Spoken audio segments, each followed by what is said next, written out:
Bem, inicialmente queremos falar da nossa alegria por estarmos uma vez mais participando da Feira do Livro Espírita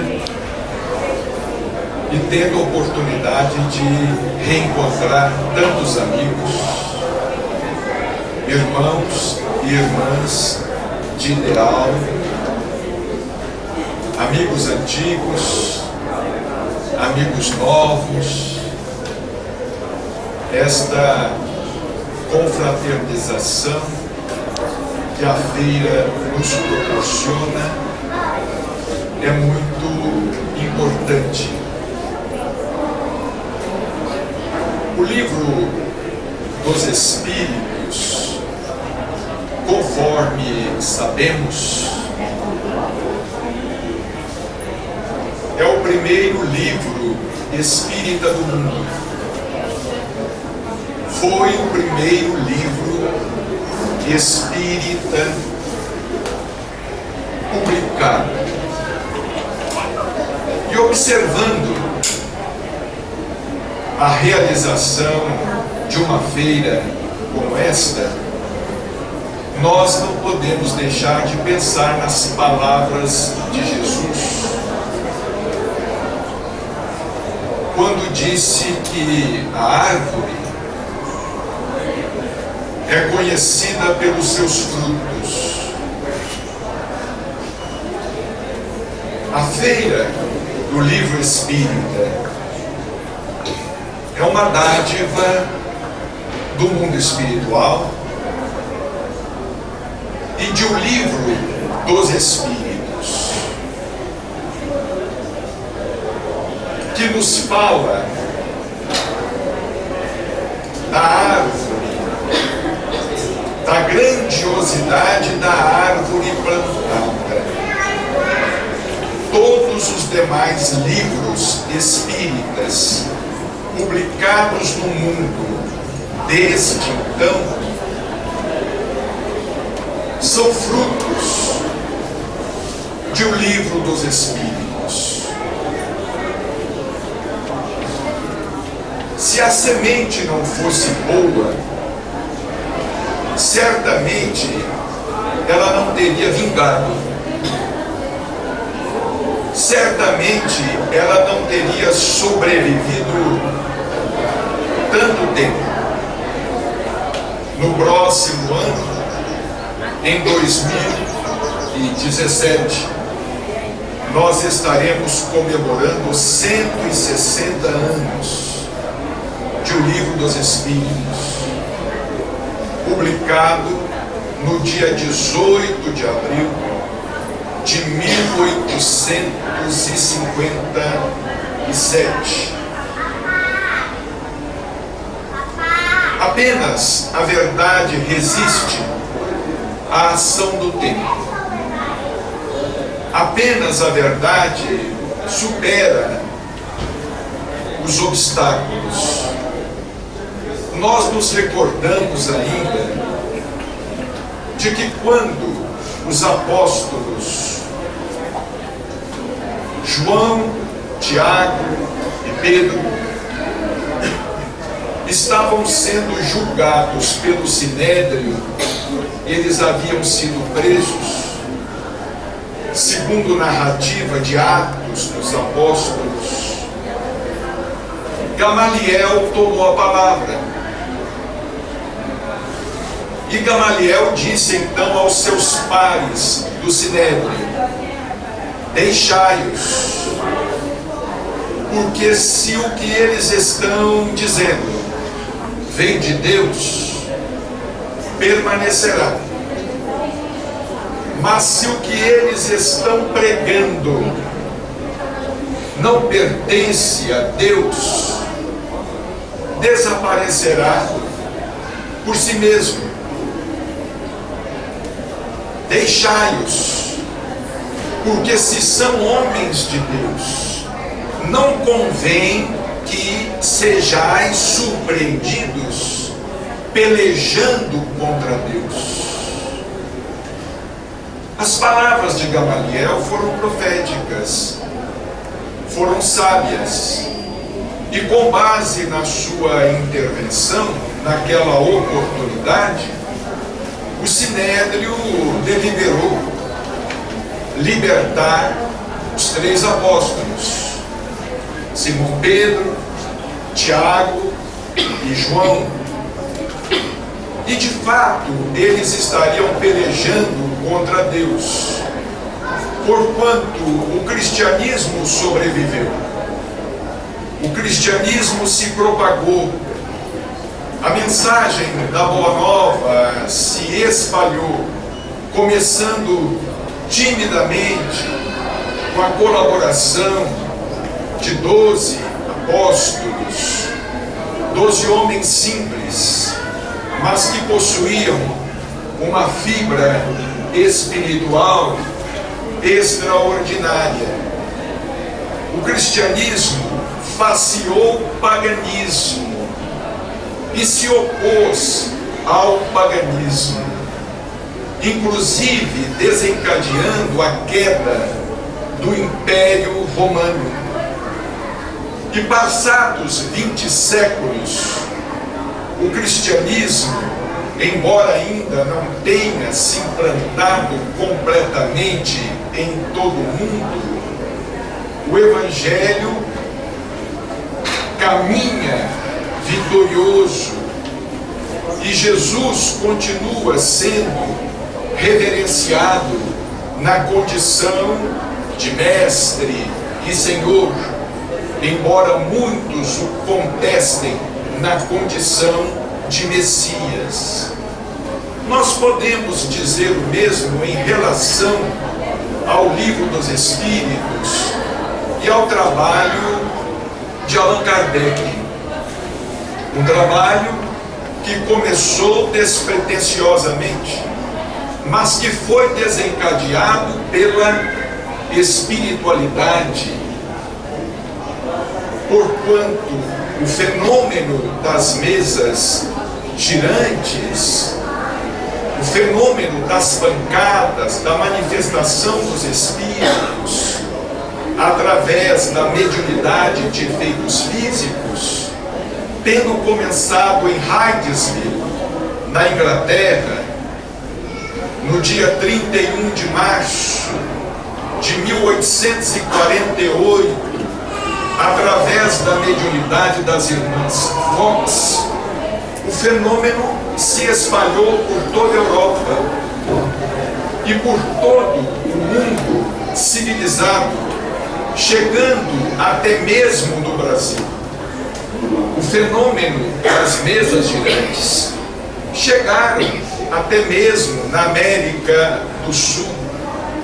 Em Uberaba mesmo, segundo levantamentos históricos consignados na obra Espiritismo em Uberaba, os espíritos se manifestavam através das pancadas, através da cestinha de vime.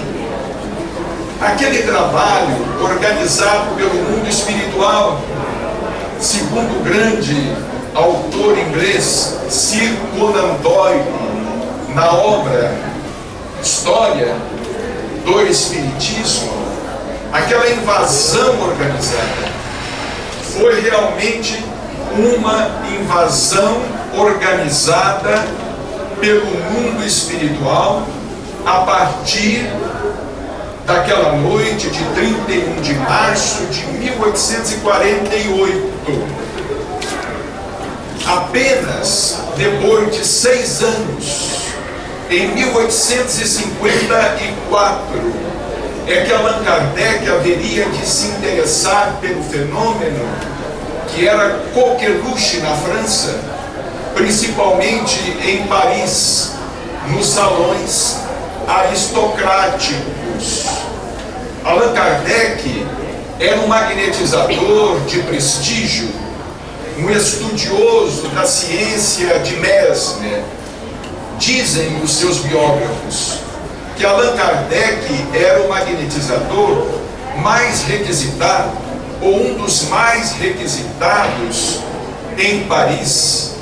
O passe magnético é a herança do mesmerismo, é a herança de Mesmer. Allan Kardec era médium passista. Antes de se tornar o codificador, ele atuava como magnetizador. E ele se interessou pelo fenômeno, porquanto o magnetismo, sem dúvida, foi o berço da doutrina espírita. Ele se interessou pelo fenômeno porque era magnetizador, e vários amigos magnetizadores seus, como o senhor Fortier, o senhor Carlotti, falaram a ele a respeito dos fenômenos inusitados que estavam sendo protagonizados em Paris. Allan Kardec, o professor Hippolyte Léon Denisard Rivail, Allan Kardec ainda não havia surgido em cena. Ele surgiria apenas com o Livro dos Espíritos a partir de 1857.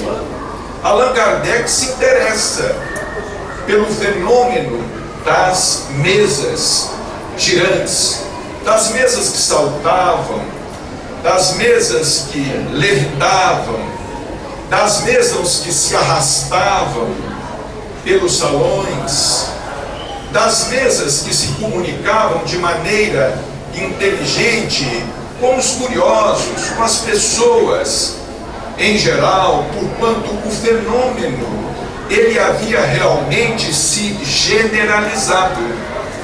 Mas quando o amigo magnetizador disse a ele que as mesas saltavam e respondiam de maneira inteligente as perguntas inteligentes que lhes eram formuladas, Allan Kardec, já evidenciando a sua formação racional, a formação que ele também havia desenvolvido com Pestalozzi em Yverdun, na Suíça, Allan Kardec respondeu que ele não acreditava que uma mesa tivesse músculos para se movimentar e cérebro para pensar.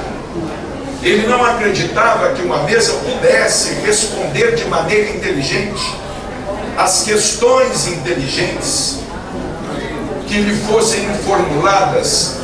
Até então, ele via no fenômeno apenas um ponto de carochinha para fazer dormir. Mas os amigos continuaram a insistir com ele, e como eram homens sérios, ele resolveu participar de uma reunião na casa da senhora Plamé-Maison em 1854, justamente no mês de maio. Curiosamente, foi também no mês de maio que Chico Xavier participou pela primeira vez de uma reunião espírita em Pedro Leopoldo. Foi no mês de maio de 1854 que Allan Kardec participou pela primeira vez de uma reunião com as mesas girantes. E foi no mês de maio de 1927 que Allan Kardec, que Chico Xavier participou de um auxílio espiritual prestado a uma de suas irmãs que estava com um problema obsessivo. Auxílio espiritual esse feito pelo casal Perácio, José Hermínio Perácio e Dona Carmen Perácio, que eram de Curvelo, Minas Gerais, e que moravam numa fazenda. Allan Kardec começou a estudar os fenômenos. Os fenômenos atraíram o seu espírito de pesquisa, porque Allan Kardec era um homem curioso, de uma cultura extraordinária, e ele começou a participar com regularidade daquelas sessões com as mesas girantes, das quais, evidentemente, faziam parte muitos medianeiros, muitos médiuns. muitos médiums de efeitos físicos, muitas adolescentes, muitos rapazes, muitos senhores, muitas senhoras.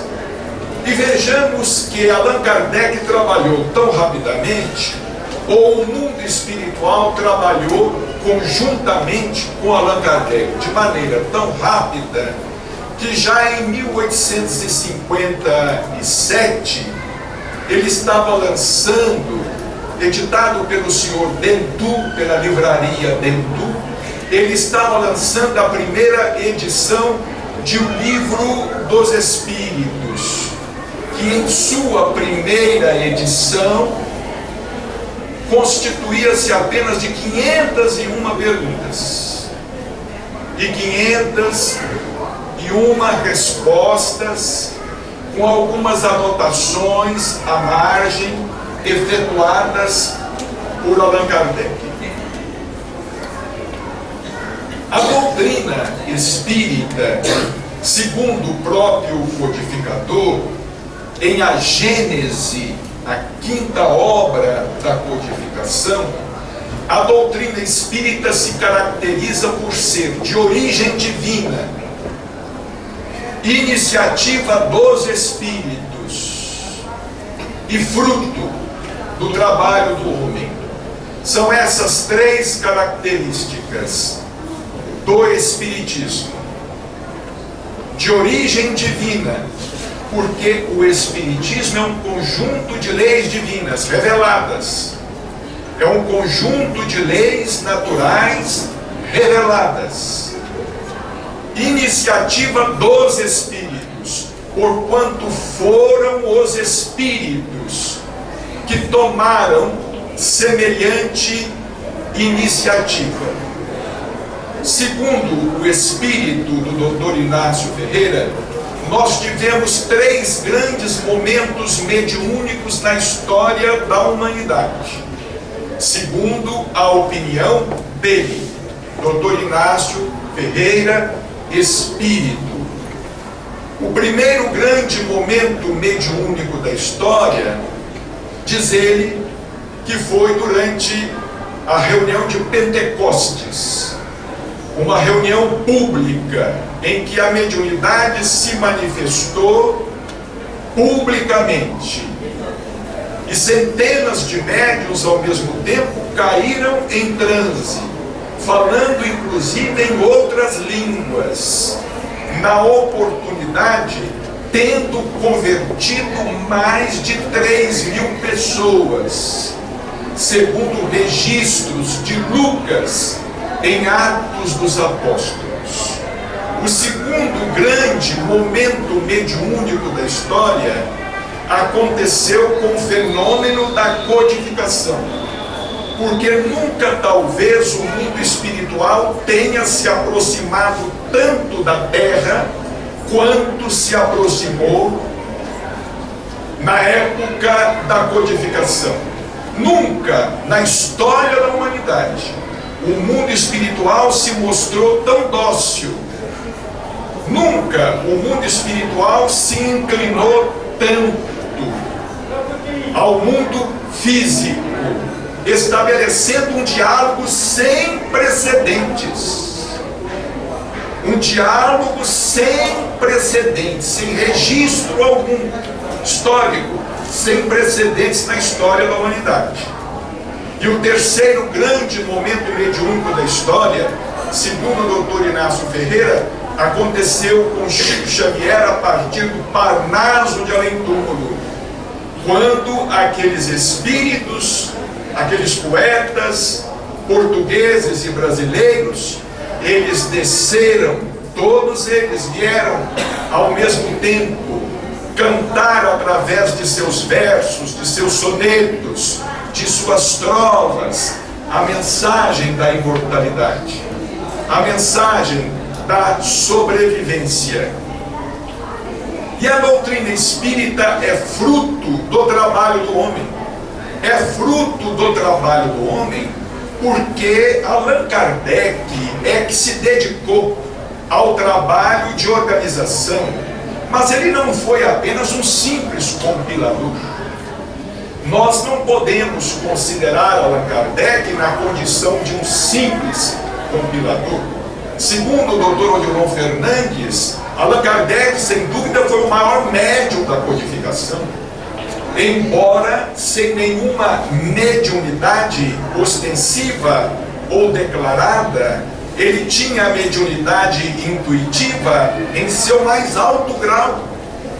No livro No Mundo Maior, no capítulo 9 de André Luiz, intitulado Mediunidade, um verdadeiro tratado sobre mediunidade, o instrutor Calderaro, conversando com André Luiz, afirma que todas as faculdades mediúnicas convergem para o domínio, para os domínios da intuição pura. Ou seja, a intuição pura será no futuro o ápice de todas as faculdades mediúnicas reunidas. E era esta a faculdade mediúnica de Allan Kardec, porquanto Allan Kardec não poderia de forma alguma, quando na codificação, funcionar, por exemplo, como médium psicógrafo. A doutrina espírita haveria de nascer como ela nasceu. Ela haveria de nascer contando com a colaboração, principalmente de duas meninas, Caroline e Júlia, uma de 16, outra de 14 anos de idade. Elas ainda brincavam, praticamente brincavam de boneca, quando elas colaboraram com Allan Kardec. Eram adolescentes. Caroline tinha 16 anos, Julie Baudin tinha 14 anos.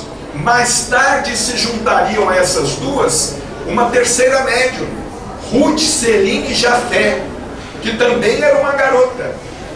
Ruth Celine Jafé colaboraria com Allan Kardec na revisão de O Livro dos Espíritos.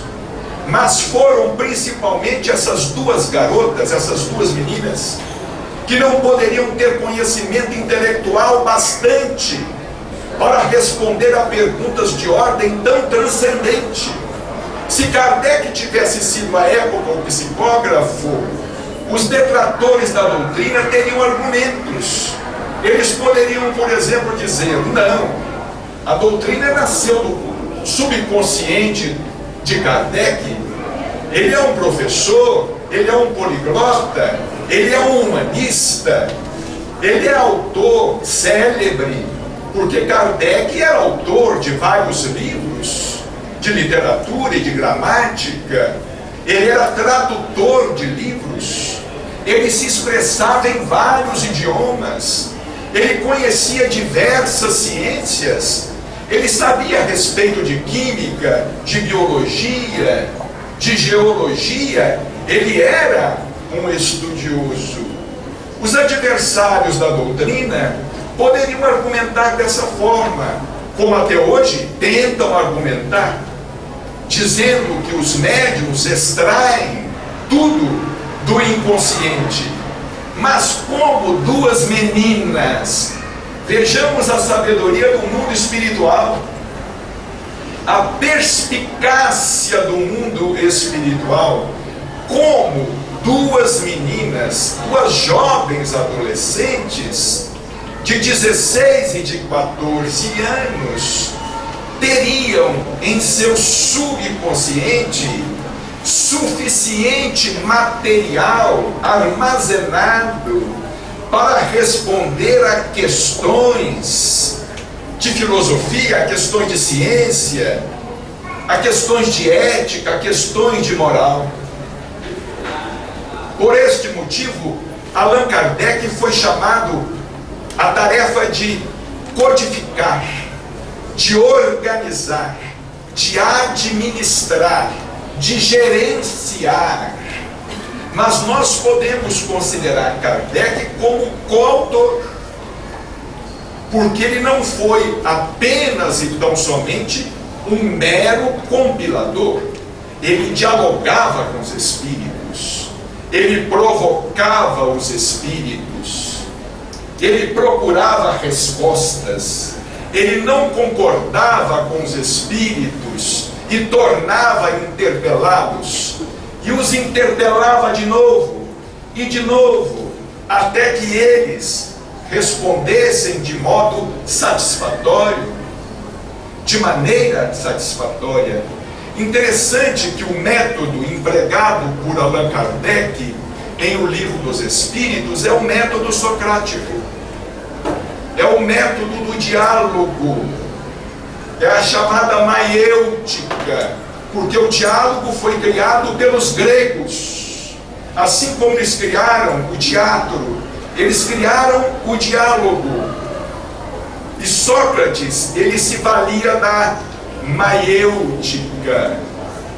Muitas vezes, Sócrates, ele era chamado, denominado como se fosse um grande moscardo. Ele era chamado de moscardo de Deus. O que significa a palavra moscardo? A palavra moscardo é um mosquito, significa um mosquito que pica preferencialmente a cabeça. E Sócrates, com as suas perguntas e com as suas arguições, ele picava preferencialmente a cabeça, para extrair da cabeça, da inteligência, do intelecto das pessoas, o que as pessoas trazem dentro de si. Porque Platão também, discípulo de Sócrates, Platão haveria de dizer, falar a respeito das ideias inatas, na célebre frase: aprender é recordar. Aprender é recordar.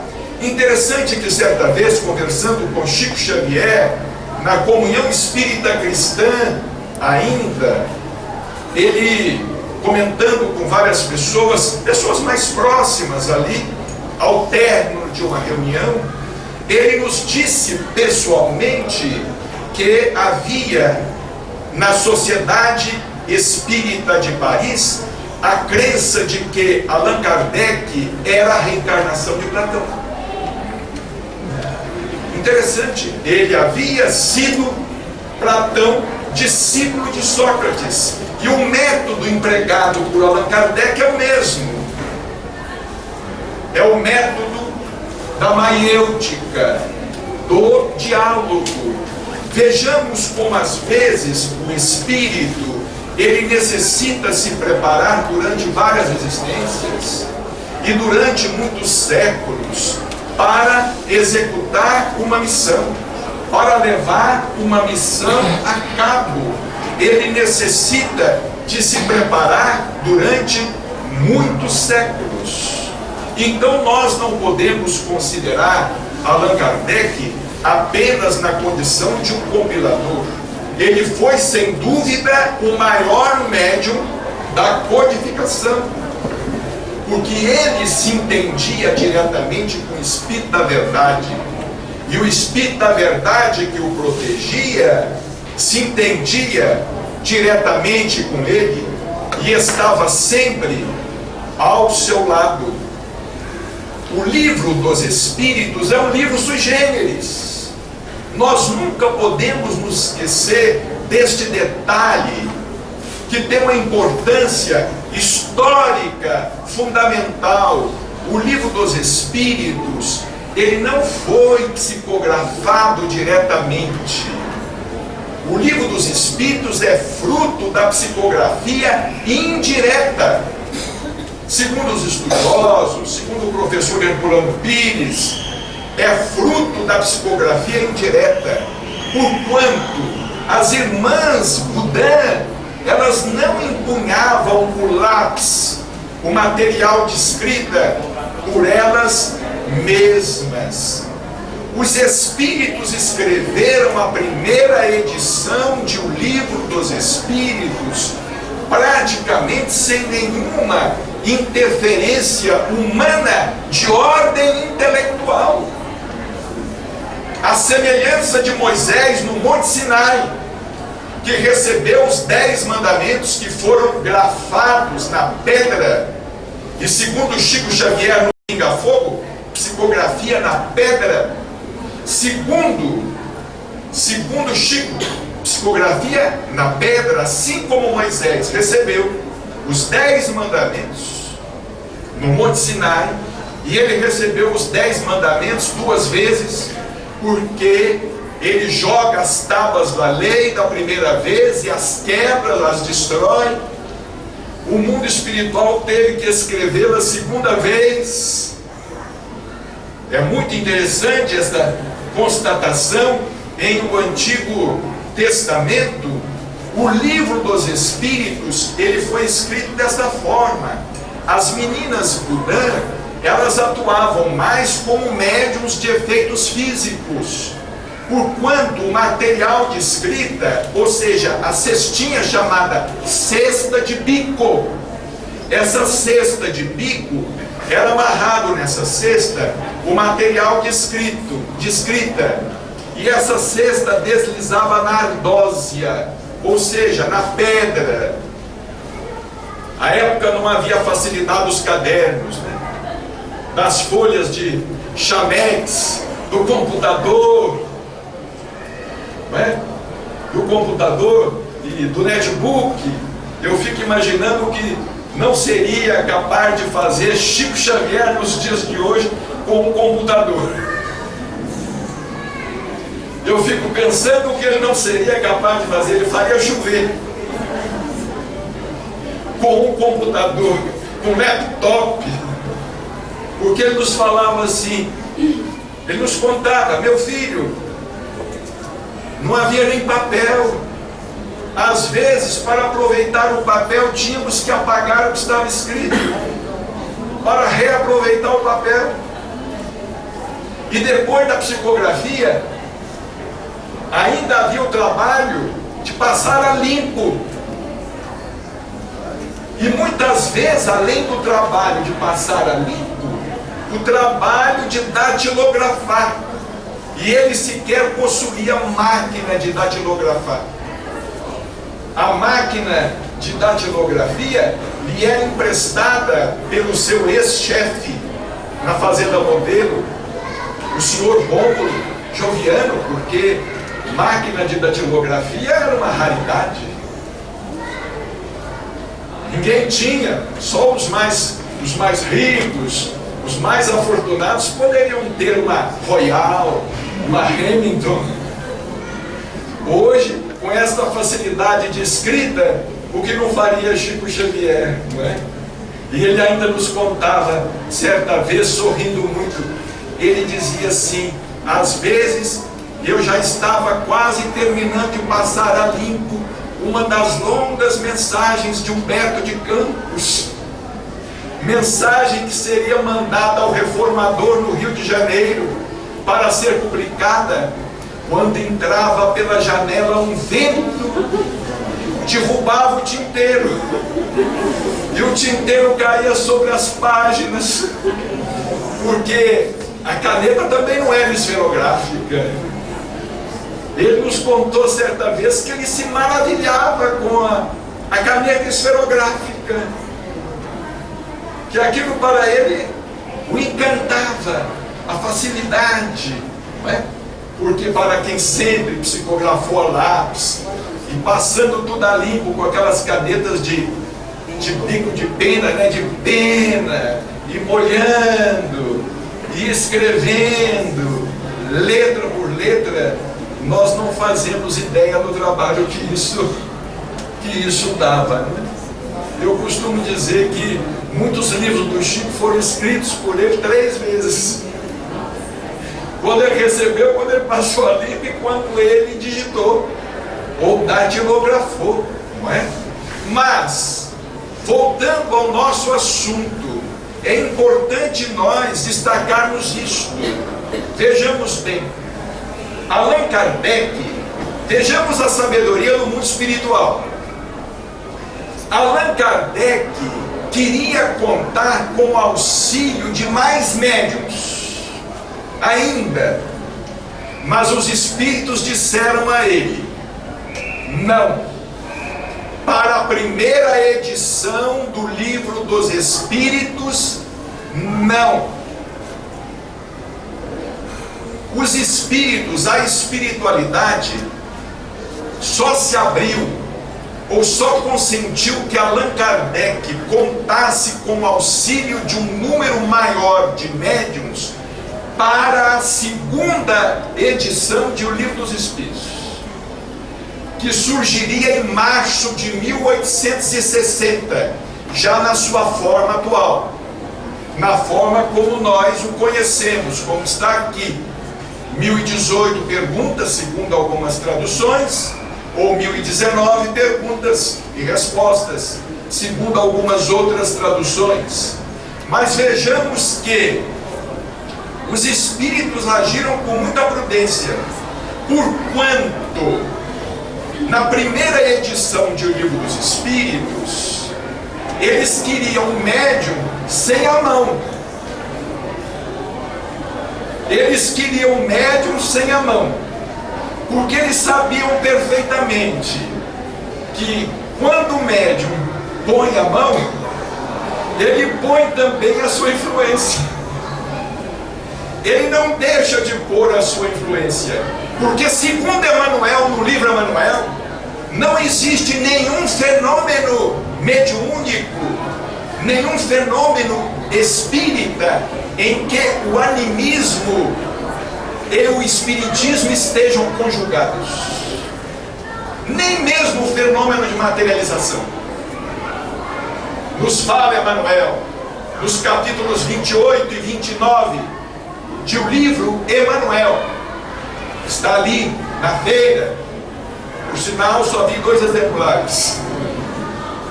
Emmanuel, editado pela Federação Espírita Brasileira, capítulos 28 e 29, um estudo interessantíssimo sobre mediunidade. Os espíritos da codificação disseram a Kardec: para a primeira edição não, é psicografia indireta. Então as meninas Budan, as irmãs Budan, filhas do Senhor Budan, elas apenas pousavam os dedos, pousavam a mão nas bordas da cesta de vinho. Prezados irmãos, será que nós conseguimos imaginar a sublimidade desse fenômeno que Allan Kardec cansou-se de presenciar? Nós que vivemos clamando por provas, por sinais do mundo espiritual, esses fenômenos eram corriqueiros. Elas pousavam os dedos nas bordas da cesta de vime, que tinha aproximadamente 25 centímetros. Era uma cesta leve. Era uma cesta leve. Interessante esse fenômeno da cesta, né? Moisés foi recolhido das águas do Nilo numa cesta de vime. Jesus foi acolhido na manjedoura numa cesta de vime. O Espiritismo foi acolhido na terra numa cestinha de vime, de 25 centímetros, mais ou menos um palmo. Era uma cesta leve que os espíritos faziam movimentar. Na primeira edição foi assim: 501 perguntas e 501 respostas.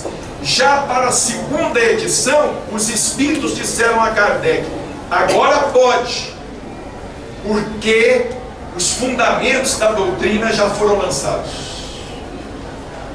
Os princípios básicos da doutrina, porque o Espiritismo também tem o seu decálogo. E quais são esses princípios básicos? Deus, a criação, pluralidade das existências, o desdobramento, a lei de causa e efeito, a pluralidade dos mundos habitados, etc, etc. Quando esses princípios básicos foram registrados, os espíritos disseram: agora os outros médiuns podem colaborar, podem participar.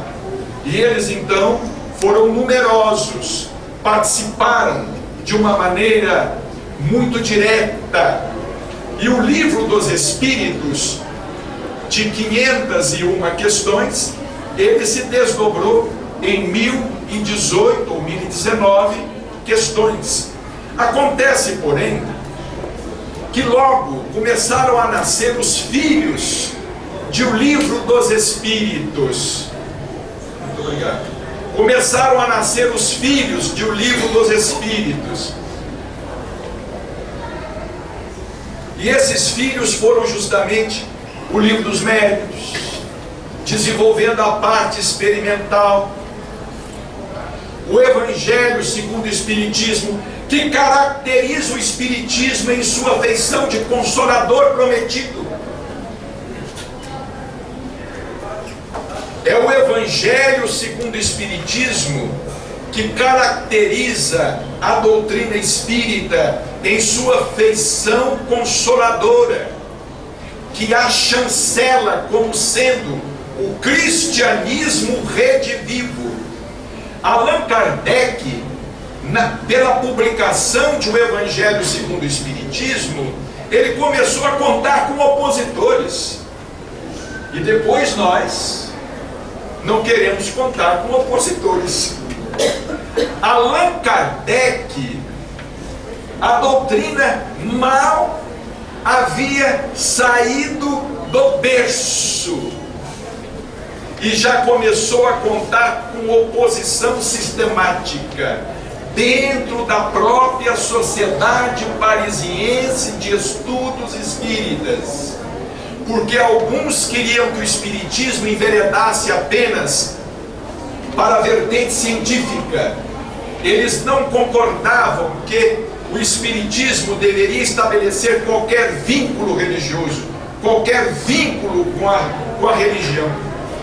E Allan Kardec, e isto também nos dizia Chico Xavier, Allan Kardec, ele praticamente escreveu o Evangelho segundo o Espiritismo debaixo de grande sigilo.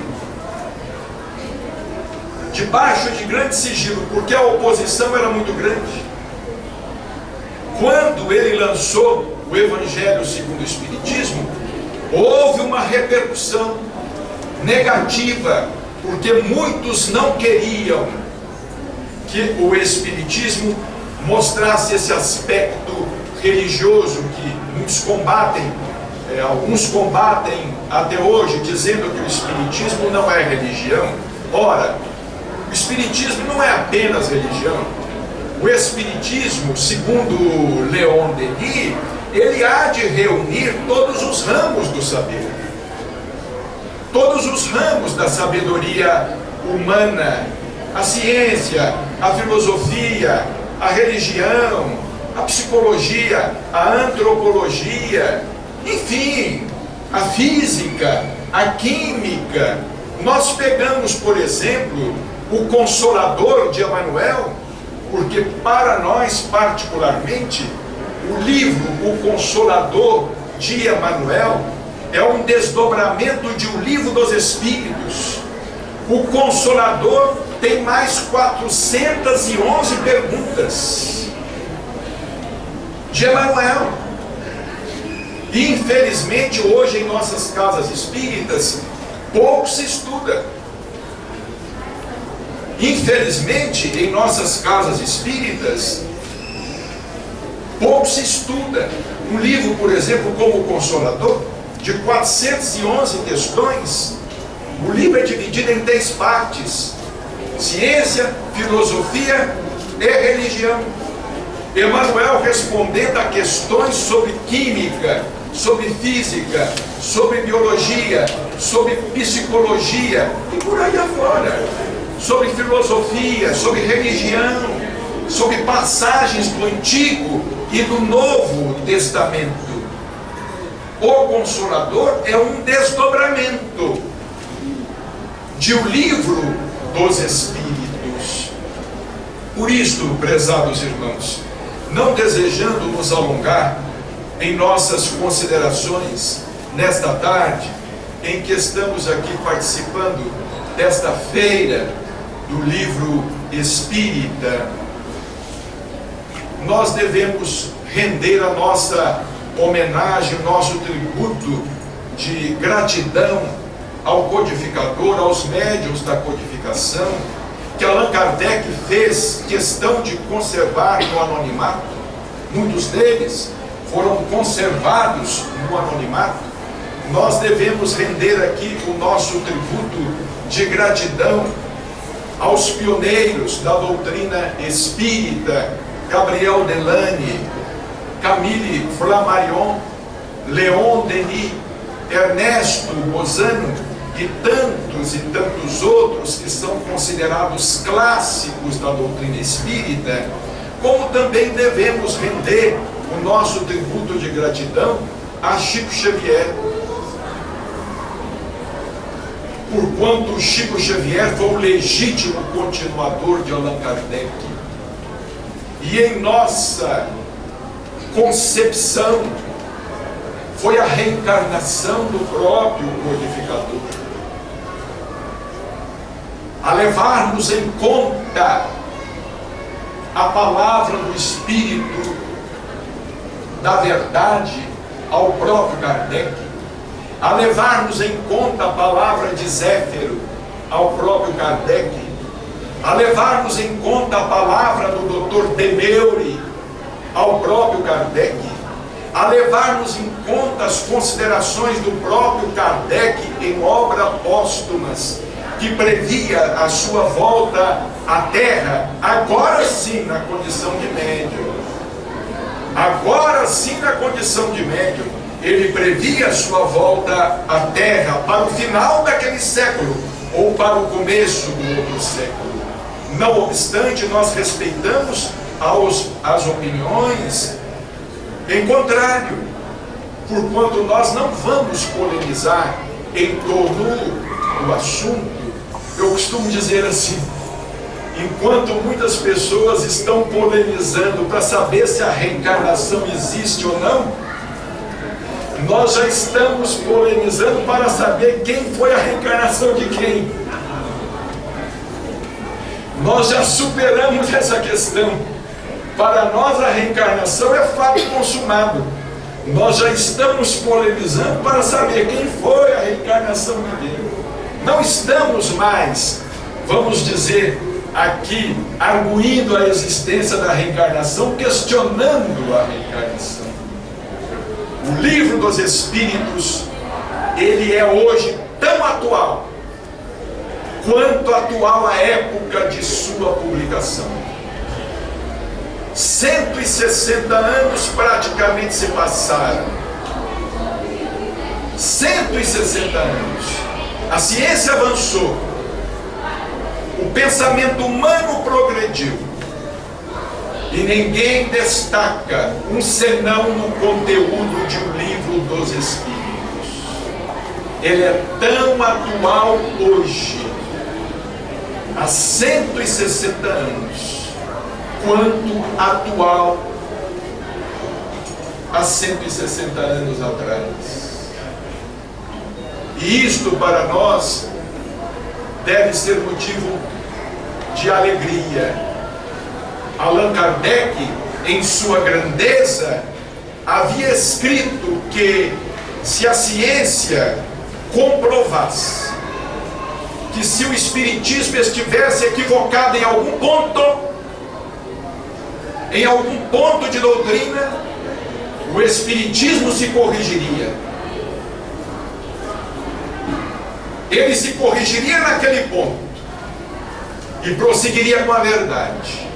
É por isso que o Espiritismo não teme o avanço da ciência.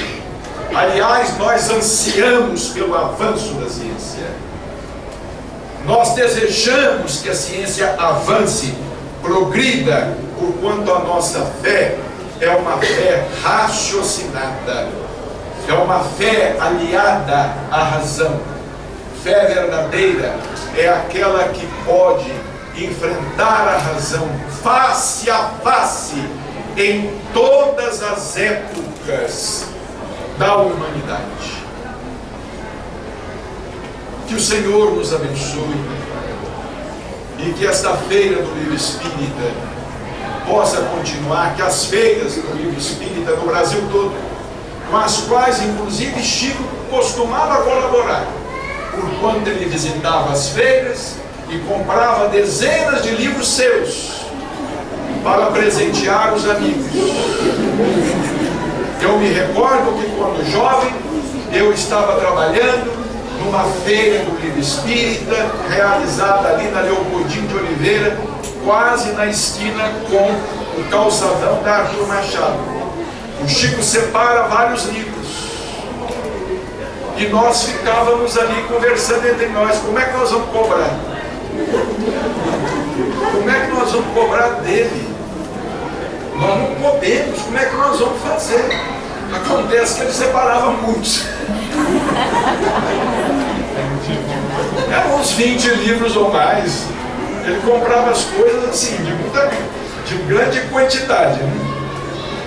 Quando ele chegou no caixa, na época assim, com muita saúde, ele chegou no caixa disposto a pagar. Aí nós falamos com ele assim: não, Chico, nós não podemos cobrar, nós ficamos envergonhados, nós não podemos cobrar.